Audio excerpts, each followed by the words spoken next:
Welcome back to Sergeant Parsons' channel, and I'm your host, Sergeant Parsons. In this episode, we're going to discuss freedom as a power and the responsibility that comes with it. We've all heard that Spider-Man quote that with great power comes great responsibility. Well, the same comes with freedom. All of our freedoms essentially come with a disclaimer. Now, I'm one of the staunchest defenders of personal freedom, whether it's the right to own a firearm, the right to have an abortion, or the right to free speech. But they all come with disclaimers because the freedoms are there to serve a greater good. And when those are abused, it destroys the societies that they were meant to strengthen. For example, the right to free speech. We all have the right to say whatever it is that we want, given certain circumstances are met. For example, you can't slander or commit libel. You can't lie just to damage someone's reputation to enhance your own. It's illegal. You can be sued for it.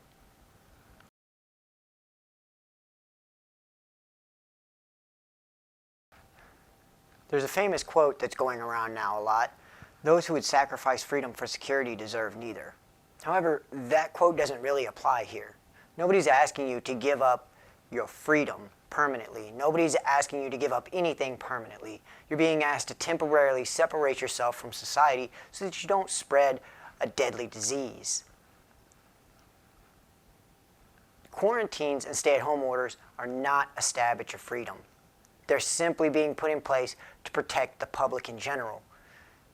Some people react badly to this virus, some people don't. And some people don't react at all. So you could be a carrier and give it to someone who could die. This is not a stab at your freedoms, it's simply for public health. The government has given you the freedom to choose to do the right thing by putting these orders in place, asking you to deem what is essential, asking you to deem what you actually need to go out and do. Going to a coronavirus party is not something you need to do. The problem is when people don't use this responsibly, when they don't make responsible choices, then the government has to step in, and then they start making precedents by taking away your rights, moving in the National Guard to make sure that you are staying in your home like you were asked to do, now being ordered to do because you won't do the right thing.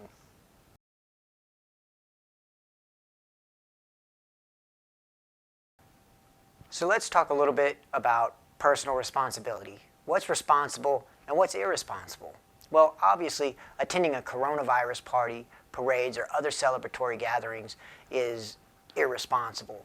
That's been proven by many people already going to these parties and ending up sick. Going to spring break, where there's hundreds, maybe even thousands of other people on the same beach as you, whether they're coughing, they're running around, they're breathing hard, they're touching the things all over the beach, whether it's a shower, they're at the bar, whatever it is, you're spreading all of that. One that really gets me is telling your congregation to attend in-person religious services.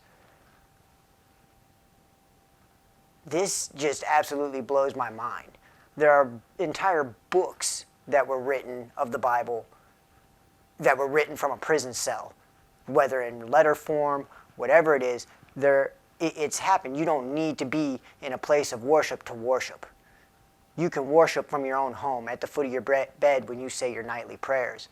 When you wake up in the morning, you can say a prayer. You can worship whenever, wherever. That's exactly what the Bible says. And you can do that with any religion, as far as I know. You don't have to be in a gathering place just to have a ceremony. Another one that really gets me is determining that your business is essential and then not giving your essential employees the proper protective equipment so that they can do their job safely. If you wouldn't be standing behind that counter in the same uniform that you're giving your employee, given everything that's going on with this pandemic, then why are you making your employees do it?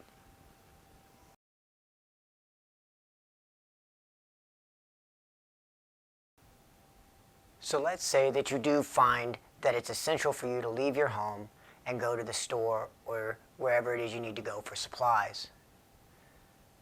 I'm going to assume that you're going to the store for more than just a craving of fatty cakes, and that you've gone through your mental checklist of everything that you are and aren't going to do. You're going to go through the self-checkout line so that you don't have to interact with anybody. You're not going to be thumbing through stuff, trying to find something. You've already got your list. You know what you need. You're going to go in, you're going to get it, and you're going to leave. So let's talk about social distancing, which is the next aspect of that. How to get around the different shoppers and why you need to get around different shoppers. So in the military, when we march, whether it's a road march or tactical movements, we have to stay a certain distance away from each other. And the reason for this is mainly for explosives. And if you think about a sneeze or a cough, they are both very extremely explosive. Some sneezes and coughs can go as much as 10 feet from the person. So 3 meters is 9 feet. Social distancing guidelines say 6 feet.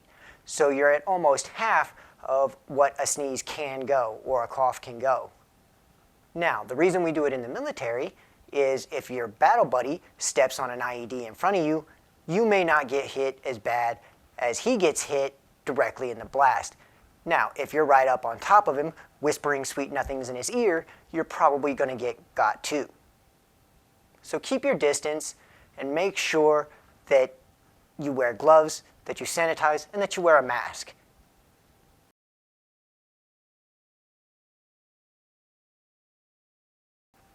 If there was really any message I wanted to send with this video, it's that these orders are not a stab at your freedom. The government is asking you to use your power of freedom to stop the spread of the virus. They're not trying to take anything away from you, but they will if you don't choose to use it responsibly. So let's just take a page out of old Smokey the Bear's book and say, only you can stop the spread.